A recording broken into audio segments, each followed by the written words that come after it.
Hello lovelies, I've just got back from a road trip up to Giseni where I've had an absolutely lovely time. And I got back last night and settled down today to edit the videos and put everything together for YouTube. And I got a little bit distracted. I was watching a YouTube channel called Brew, and they covered the case of a guy called Ricky McCormick who was found in a field in Missouri in 1999. So the theory is that he either died of exhaustion or he was more probably murdered and disposed of. He had a bit of a shady past, possibly to do with drugs. And when they found his body, he had some notes on him, 2 notes on him that had been written in code. And over the years, the FBI have been going, out of their way to try to solve the code, because apparently only about 1% of the codes that they get can't be cracked, and this is one of those very, very rare cases where they can't crack the code. They've got really advanced software, the software can't do it, their best code crackers at the FBI can't do it, and it got to the point where they were getting so desperate that they put the code online and asked the public for help, because there's a lot of amateur sleuths out there, cypher crackers and things like that. And I didn't count myself among these until today, when I was watching it, sort of going, code cracking isn't something that I'm massively drawn to, especially when the FBI say they can't crack it, because they've got the most advanced tools in the world. So if they can't do it, I'm under no illusion that I can.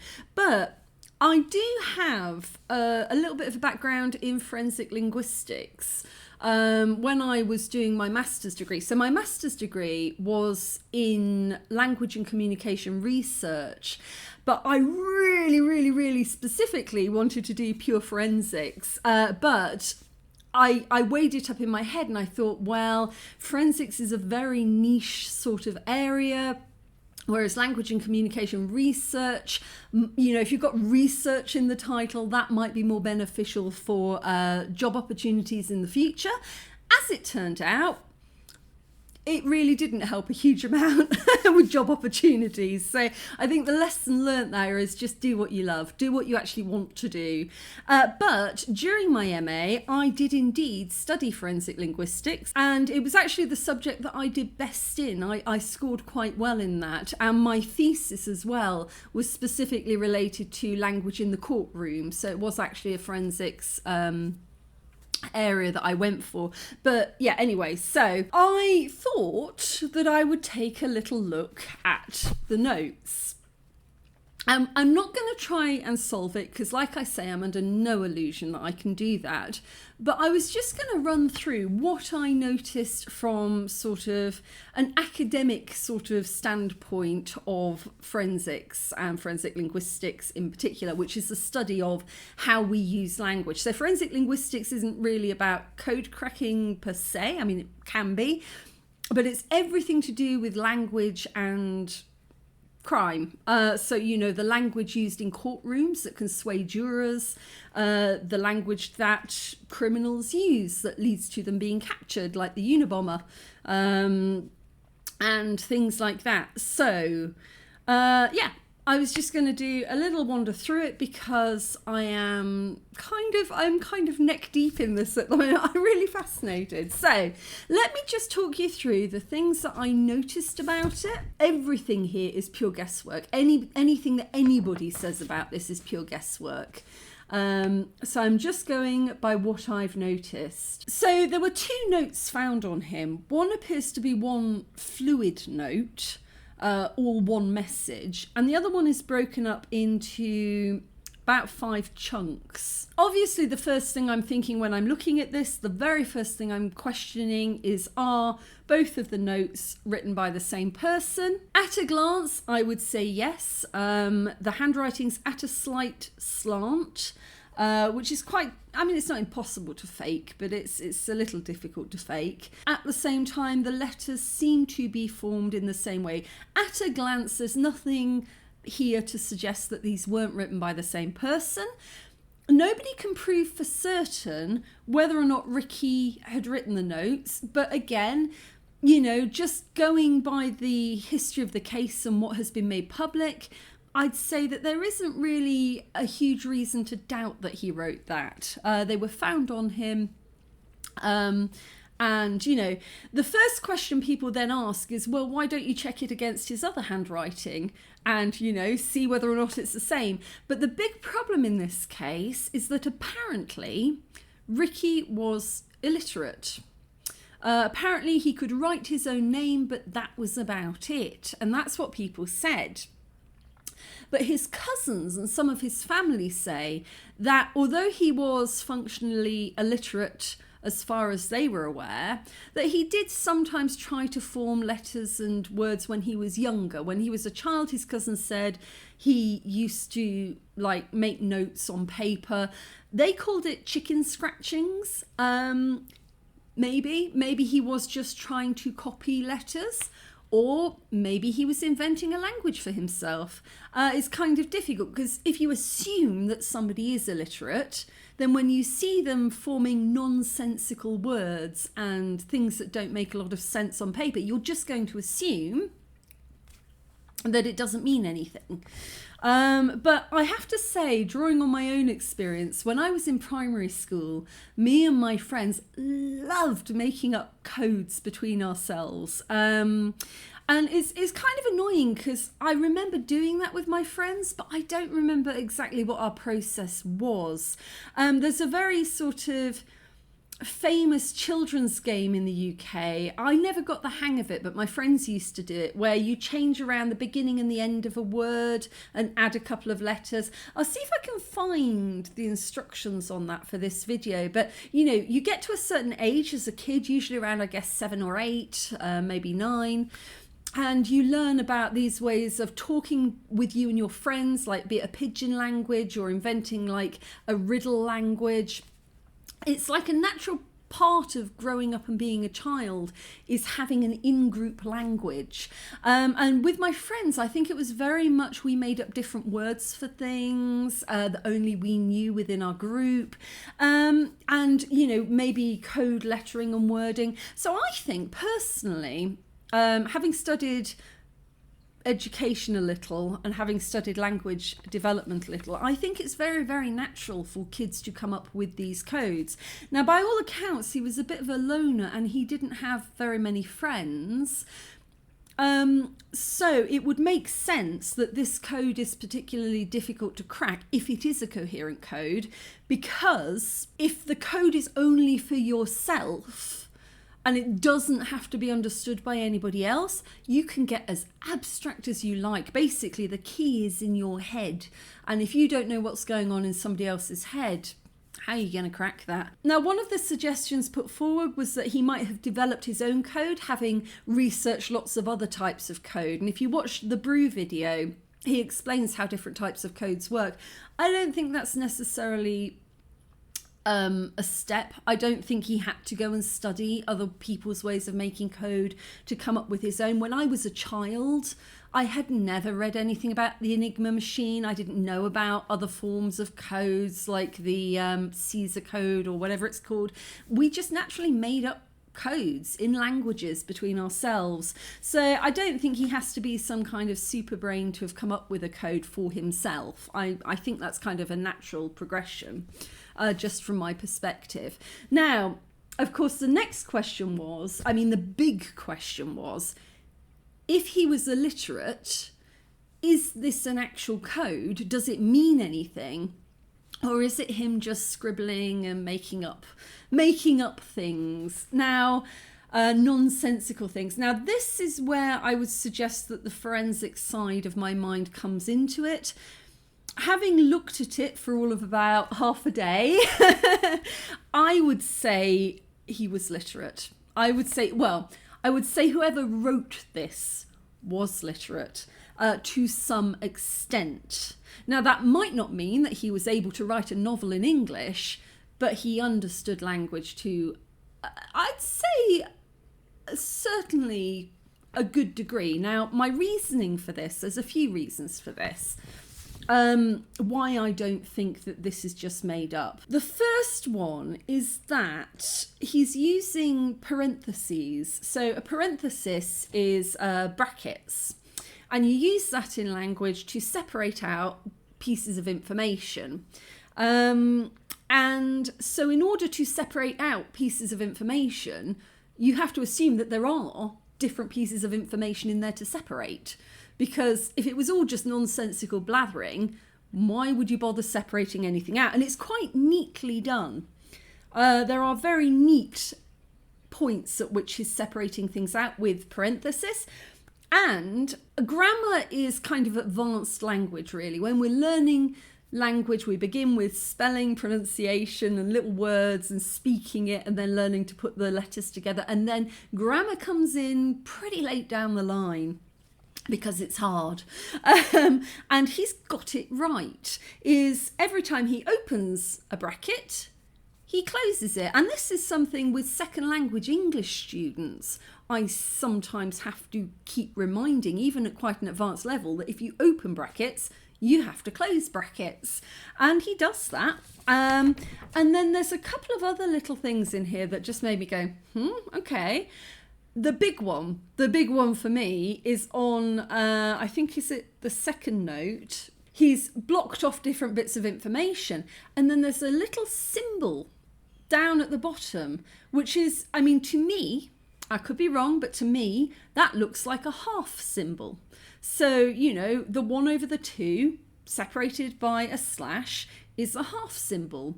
We usually use it with weight, so half a pound, or, you know, usually half a pound of sugar, or, half of something. Now, he hasn't written that out. I mean, that is quite clearly a shorthand symbol, which again is quite advanced. That's, you know, you learn that in mathematics. It's a fraction. Is that correct? It's a fraction? Yes. 1/2. And then on the first, page 1, I think he slipped again.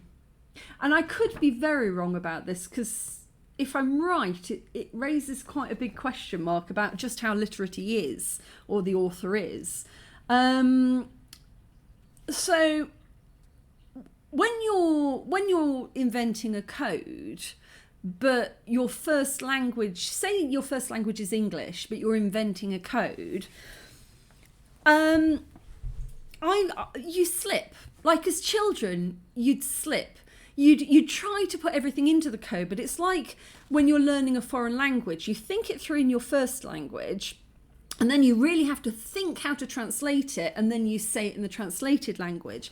And in that process, because that's quite a hard process, you can slip, and you can slip back into your first language. And I might be very wrong here, because it could just be a slip of the pen. But to me, it looks like he's put in a comma. And it looks like a possessive comma. So a possessive comma, you can use commas for all sorts of things, like contractions, turning cannot into can't, or do not into don't, when you use a comma to represent missing letters. But a possessive comma is when you say something belongs to somebody. So it's James's car, or it's Charlotte's book. You put the comma in to show that something belongs to somebody. And it looks... There's a repetition of WLD throughout these. And it looks like at the bottom of the first page, there's the number 194 and then WLD, comma S. And I could be very wrong. I could be extremely wrong. It could just be a mark on the page. But it also could be that he was trying to think it through in code and slipped, and because you don't see a comma on anything else, anywhere else in this. I don't think. There's a mark next to an R on the second page, but it doesn't strike me as a comma. That looks like a comma. Anyway, going to stop with that. It's interesting. Now, something else that I found really interesting, I mean, numbers are interesting because numbers, they're not in code. It doesn't look like they're in code here. They seem to just be what they are, which is numbers. And somebody, again in the brew video, he mentioned that somebody came up with the idea that these were bus routes in, I think it was Missouri, in, the time that he was around. And I made use of ChatGPT, and I got ChatGPT to look up those bus routes back in 1999 and to see whether or not anything looked like it might, match up in some way. I am still interested in that as a way forward. I think that is a very clever realization that all of those numbers in that list were bus routes at that time. I don't think that's a silly idea. I think that's actually worth pursuing. And just carrying on from that, part of the reason that they gave for that is that after the numbers, you're almost always seeing what looks like NCBE, which the poster posited was National Bus Company Exchange or something like that. So the end of the road maybe for that line. Or the name of the bus company. I'm not entirely sure because I'm not from that area, so there's a lot of cultural context I don't get. But I have a slightly different hypothesis here, and this one is probably my biggest miss, my biggest bad reading of this. But one of the, I think the FBI suggestions was there's a lot of E's in here. There's a lot of letter E. And one suggestion was that the letter E is a spacer. So it kind of acts as a gap between words. So rather than E standing for E shows where there should be a space so that you can separate the words. I feel a bit silly suggesting this because this is completely throwing mud at the wall to see what sticks, but I don't think it's the E.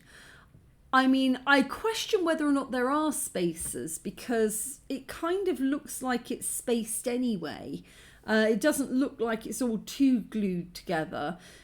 But I would suggest that if there is a spacer, it's the little squiggle that looks like an N. I don't think it's the E, and I'll explain why I don't think it's the E in a moment. But I think it's the N. I don't think it's NCBE. I think it's 75 gap CBE. 74 gap CBE. If any of these are spacers, and that's a big if, they might not be, but if any of these symbols are spacers, I'd say it's the N. And again, because on the literacy side, he is forming these letters very clearly. They don't look like they're made up chicken scratchings to me. They look like he knows what those letters are. And yet that little N, more often than not, is a bit of a squiggle, It's not as neatly formed as everything else. But the reason that I don't think it's the E, I don't think the E is a spacer, is because firstly it's really, really easily formed, like it looks like an E. But on the second page, what we've got is along the top, it looks like, I don't know, I've taken to call it elephant glass. ALPNTEGLESE, elephant glass. It's not what it is, but I just, in my head, that works out as easy to say and remember. Dash SE, and then we've got ER plus E. And that's not the only time I've seen the plus sign. The plus sign is in here somewhere else. Let me look for it. There are a couple of little plus signs in here, and especially when it's next to the numbers that may or may not be bus numbers. But the thing that I notice about that is I think E is an actual letter, because I think those are people. And again, I could be very, very wrong. I'm just throwing mud at the wall, see what sticks. I think they're people because if you're writing in code, you're not going to write out somebody's whole name, even in code, because then if the code gets cracked, then you know who those people are. But like, if you're in a meeting, even when you're doing sort of capacity building meetings, like I've sat through hundreds of these, you have an action log at the end, and instead of writing out everybody's names, you give everybody their initials at the beginning, so everybody knows what the initials stand for. Like, I will be MW, and say that my friend Jo will be JN. So I'm MW, she's JN, and then as you go through the action log, you're basically saying, next week, meeting between MW and JN to discuss this. You know, it's shorthand. It's just shorthand. It's quicker to write down somebody's initials than it is to spell out their entire name. And I think what they've done here is ER plus E. And it's ER plus E to distinguish between the first person E and the second E. So if you have Elizabeth and Elsa, then you're going to add an extra initial like ER. Otherwise, it's going to be E and E. And how do you know which E is who? Like, E could stand for anybody, but if one person's, say, Elizabeth Wright and the other one's just like Elsa whatever, then ER plus E. I think that's a person. So yeah, I don't think that bus route idea is a bad one, because especially next to the numbers, if whatever those numbers stand for, you've got PR plus SE, and so you've got that plus, and I just, to me, it feels like maybe those are initials standing for people, which would make sense. So like I say, I'm not deciphering anything in this. All I'm doing is looking for patterns. Like, again, we've got something here, P plus E. So if we assume that E is the same person each time, then these two people are off to do something together. And again, that could be wrong, but it feels like that's where you would use a plus, you know, initials plus. So yeah, I noticed that a lot of things kind of crop up that look very similar, like that WLD. I think of it in my head as wild. WLD keeps cropping up a lot. You've also got PRSE and also PLSE. It feels like a please. You know, you transfer these consonants into letters in your head. And this is what I'm realizing a lot with this, is that there are very, very few vowels. I mean, there are vowels, obviously. There's a lot of E in here. There's a couple of lines beginning with an A. And there are some O's, so there are vowels in here, but not a lot. Like, to me, it reads as almost very Hebrew. You know, you've got the consonants, but you've got no vowels in between. And I was just thinking, and again, this is just pure speculation. Everything I'm saying is pure speculation. But if the guy was not very good at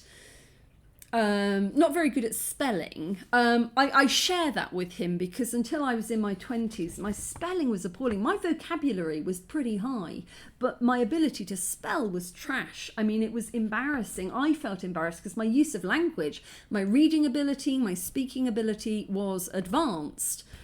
My spelling was horrific, and I was quite embarrassed by it. And so maybe if he's writing in some form of code,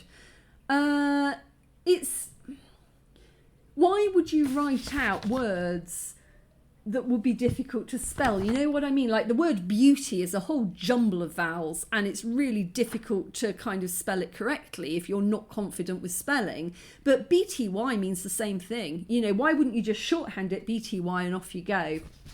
You know, so even if you're writing in codes, you'd knock out the vowels, because vowels trip you up. They're very difficult. Is it I before E or not? You know, ditch the vowels, and providing you're just writing it for yourself and nobody else has to read it, it makes perfect sense. You know what you're writing. So maybe that would explain the lack of vowels. There's a huge number of consonants in all of this, but not a lot of vowels. I feel, and I'm very wrong here, but I feel like things like TFR, transfer, in my head, I feel like some of it's in code and some of it's just shorthand. And that could be what is confusing the hell out of the deciphering this. Could be that some of it is legitimately his code and some of it is just shorthand for him because it's quick and easy. The other one that caught my eye, there's a couple of things that caught my eye as well, just going a bit off the beaten track here, but there's something here that looks, at first I thought it was an IP address, but back then, computers, my God, nobody was using them. I know, I lived through that time. But then I thought maybe it's a date, because this was found on his body on the 30th of June 1999. So the 30th of the 6th, 1999. And there's something that looks like it should almost be a date, 99 point. I think that's 84.5, either 84 or 54.5, because that could be a sort of a hurried 5, but everything else looks quite deliberately written out. But, you know, 99, it was 1999. So I looked up the 84th and the 54th day of that year. So the 54th day would have been February the 23rd, and the 84th, which I think it more probably is, would have been March 25th. Which seems like a very, very convoluted way of writing a date. But bear in mind, this guy invented an entire different language that nobody's managed to decipher. So his mind might be working a little bit differently to the rest of us. Maybe he writes dates by counting the number of days. So that would be the year, and then the day, and then the month. So that could have, I don't know about that. So that could have been 1999, the 25th of May.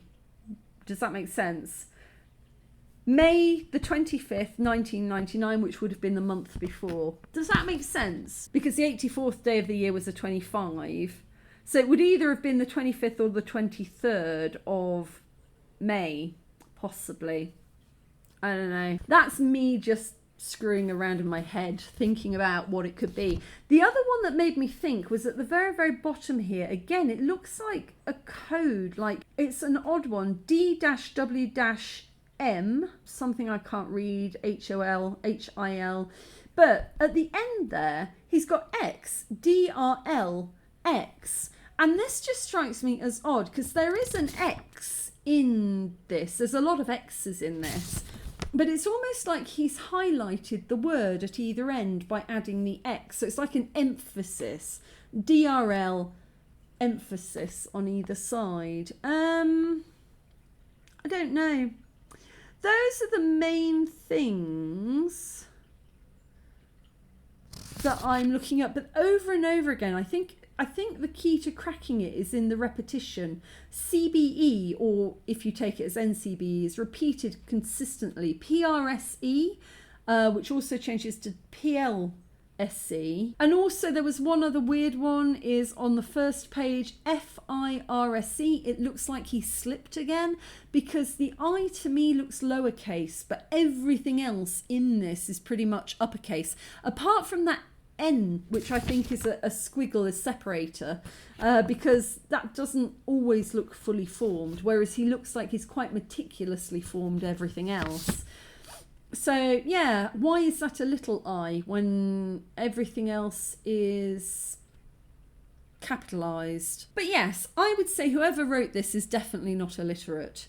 I suggest maybe their mind also works mathematically as well as in letters. I think the bus route theory is a good one, especially as each of those routes existed in 1999 in that area. I think it could be saying, I mean, you know, there was some suggestion that he was drug running. It could be saying who is going to be on which bus, and, you know, who's going to be exchanging what and where. That could be. But I would suggest that the majority of it's probably code, but I would say there's some normal shorthand in there as well. I think the big problem with this is that you probably need a huge amount of local cultural context about that city at that time to understand probably what he's talking about. And I do find it interesting that this note, the first one, is all one thing.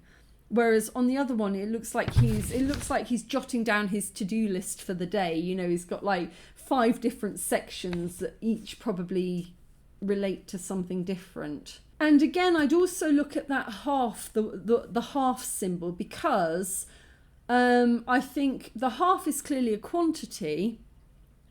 So whatever comes after that, I think PLSE appears over and over and over again throughout these two notes. So I think PLSE either relates to a person or to a place, which means MUNA is the quantity of what? It's either half a pound of something or half an amount of something, which is the most likely, or it's telling you it's half of what, like half of, I don't know, sodic cocaine, I don't know, half a bar of chocolate, you know. So I think that might be an inroad there, is that half. If you can work out what MUNA stands for, I don't think PLSE is singularly interesting because it appears throughout the whole of it. So it's the MUNA, which would be interesting to know. Half of what?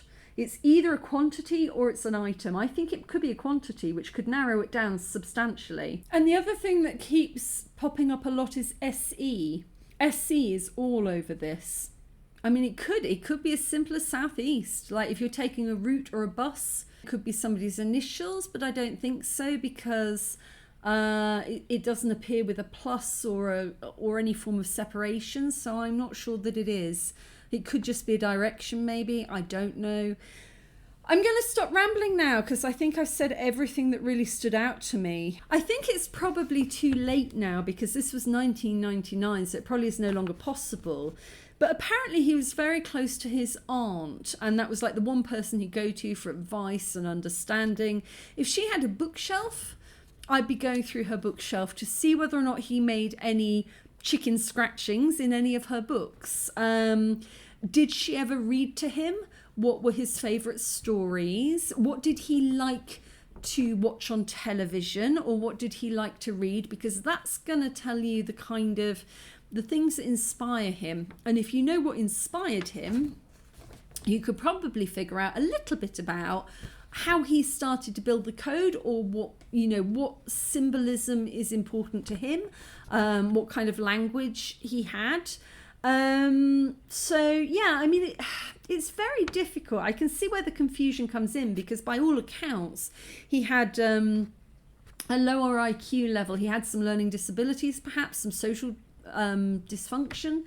One psychological report said he wasn't mentally capable to stand trial, and another one apparently said he was. But if the one that said he was commissioned by the prosecution, then that can be a bit biased, can't it? Well, it can be a bit biased on either side, but you could see why they'd be pushing for him to stand trial.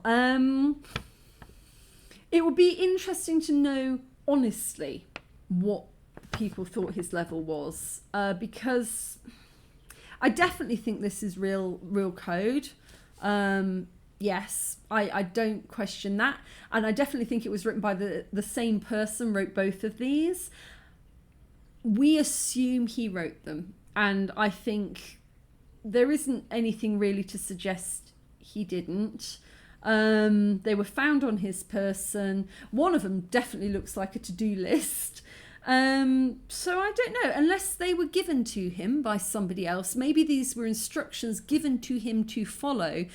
But even if they were given to him to follow, he would still have to be literate enough to read it, to follow it. So I think the guy probably was a bit more capable than people probably thought. And I think dismissing something as chicken scratchings is not always true. Not always true. Just because you can't understand something doesn't mean it doesn't contain meaning. And especially young people, children love codes. They love secret things. They love coming up with languages that adults can't understand, that are just their kind of in-group thing. We go through that phase of learning quite early on. So I see no reason why he wouldn't have done that. Okay. I think that's everything that I wanted to talk about. That was what stood out to me. Like I say, I haven't got a clue what any of it means, but I would love to know. One day, I reckon somebody will crack it, and I would love to know when they do how much of that was significant and how much of it wasn't. Yeah, so if you're interested in having a go at this, go and watch Bruce's video, and there's a link to these notes on the FBI website, and you can just go and have a look at them, print them out, have a think about it. And I'd love to hear your thoughts. If you give this a go, tell me what you're thinking. Tell me what stands out to you, because yeah, it's kind of fascinating. And I've now spent pretty much most of the day on this one. I should have been doing other things. So, all right, see you in the next one.